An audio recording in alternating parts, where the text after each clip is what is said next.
SP সজীব একসময় ক্ষমতার দাপটে যা ইচ্ছা তাই করে বেড়াতো। কাজ ছিল মানুষের নিরাপত্তা দেওয়া। কিন্তু এই লোকটাই নিজের দায়িত্ব ভুলে গিয়ে এক নারীর জীবনের সর্বনাশ করলো। রেপ করেছে সে। এত বড় অপরাধ করেও সে এতদিন ধরা পড়েনি, কারণ শেখ হাসিনার আমলে এমন অপরাধীদের কেউ কিছু বলার সাহস পেত না, তাদের বিচার হতো না। রেপের মতো জঘন্য অপরাধ করেও এসপি সজীব বছরের পর বছর নিরাপদে থেকেছে। ক্ষমতার দম্ভে সে ভাবতো কেউ তার কিছু করতে পারবে না।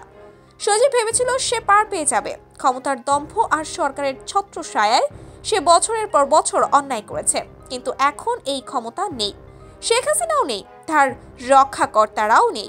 সময় পাল্টেছে। শেখ হাসিনার পতনের পর একে একে সব অপরাধীর মুখোশ খুলছে। এবার ধরা পড়ল এই সজীব।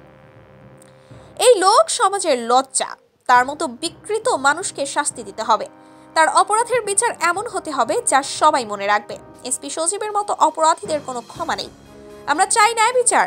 নারীর উপর অত্যাচার আর অপরাধ করার সাহস যেন আর কেউ না পায়। সজীব, তোর শেষ রক্ষা আর হবে না। এখন প্রশ্ন একটাই, এই এসপি সজীব কি একাই অপরাধ করেছে? না, তার মতো আরো অনেক ক্ষমতাবান ছিল যারা এই অন্যায়ের ছায়াসঙ্গী। শেখ হাসিনার আমলে যারা এমন অপরাধীদের আড়াল করেছে তারাও সমান অপরাধী। এই সিস্টেমটাই ছিল অপরাধীদের জন্য নিরাপদ আশ্রয়।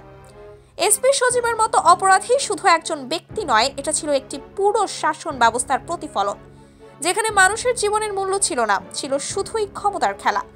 এখন আমরা চাই শুধু সজীব নয়, তার সঙ্গে যারা জড়িত ছিল তাদেরও আইনের আওতায় আনা হোক।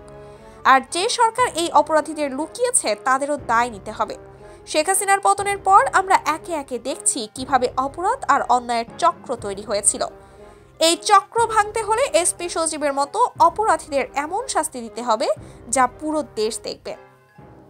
এই রেপিস্ট সজীব আর তার মতো অপরাধীদের সবার নাম প্রকাশ করতে হবে। তাদের জন্য কোনো ক্ষমা নেই।